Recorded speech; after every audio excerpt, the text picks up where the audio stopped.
नमस्कार, ABP news के खास शो मोदी ट्रैकर के साथ हाजिर हूं मैं रोमाना इसार खान।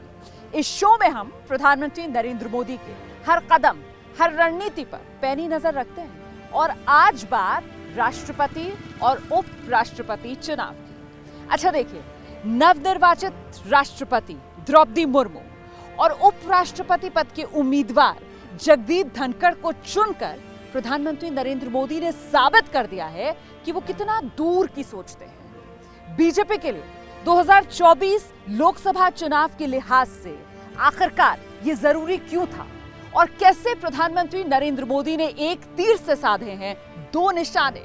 आज बात इसी इनसाइड स्टोरी की।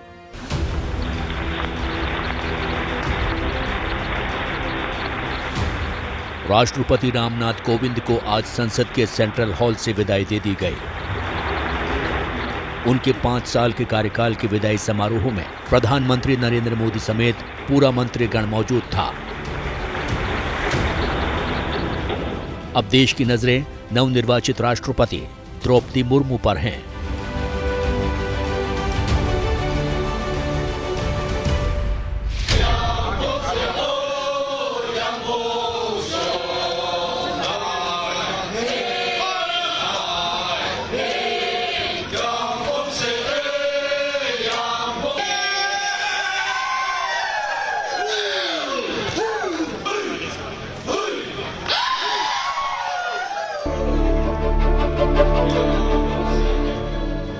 द्रौपदी मुर्मू देश की पहली महिला आदिवासी राष्ट्रपति बन चुकी हैं।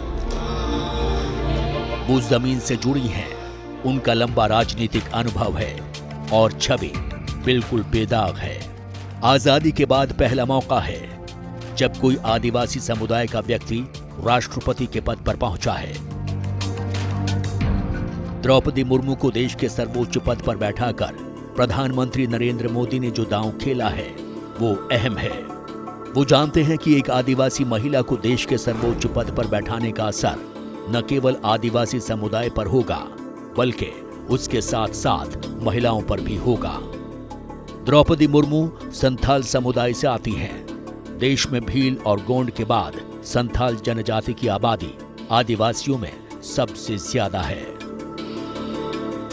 आगे चलकर देश के लिए जो मैं कर पाऊंगी, मैं प्रयास करूंगी, क्योंकि मेरे आगे नहीं, कोई पीछे नहीं, मैं अकेले हूँ। मेरी बेटी है और सर्विस करती है, कोई बर्डन नहीं। मैं आज उम्मीदवार इसीलिए मैं उम्मीदवार बनने के लिए मैं अग्री किया, क्योंकि मैं तो हूँ, जिंदगी जीने के लिए जो चाहिए मेरे पास है, रुखे सुखे जो भी है, क्योंकि मेरे जिंदे ही सादा जिंदगी लोगों को प्राउड फील कराना। जिन संस्कृति से, जिन परंपरा से, जिन लोगों से मैं आई हूँ, उन लोगों को मैं प्राउड फील करना चाहती हूँ।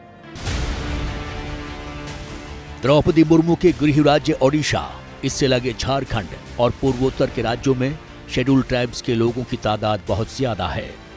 बीजेपी अब इन लोगों के बीच अपनी पैठ और मजबूत करना चाहती है। साथ ही देश के दूसरे राज्यों के आदिवासी समुदाय को भी वो लुभाना चाहती है।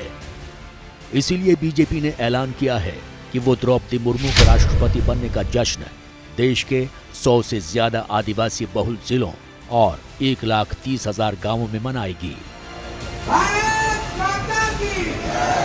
हमारे आदिवासी समाज के बंधु, उनके लिए आरक्षण तो है ही है, लेकिन वो अवश्य चाहते थे हमें कोई ऐसा प्रतीक मिले कि हमें इस बात की अनुभूति हो कि भारत के लोकतंत्र में हमारी सुनवाई भी है और हमारा सम्मान भी है।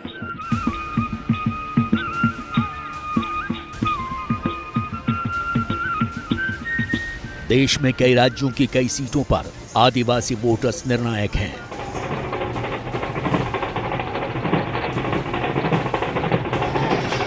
ऐसे में बीजेपी ने द्रौपदी मुर्मू को राष्ट्रपति पद तक पहुंचाकर अनुसूचित जनजाति के वोटर्स को अपनी ओर खींचने की बड़ी कोशिश की है। मुर्मू को राष्ट्रपति बनाने से देश के करीब 9% अनुसूचित जनजाति के वोटर्स को बड़ा संदेश जाएगा।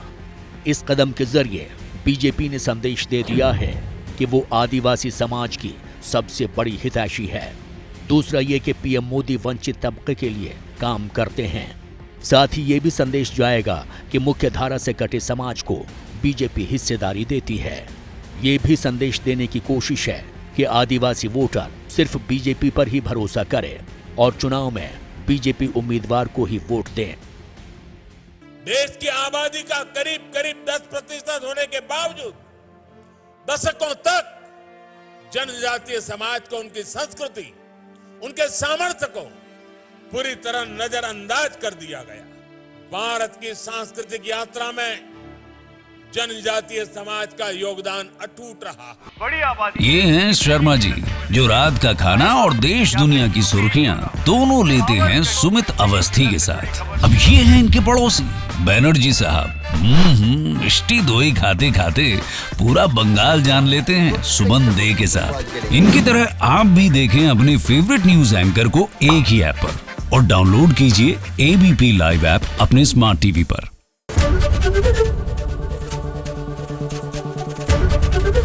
एबीपी न्यूज आपको रखे आगे।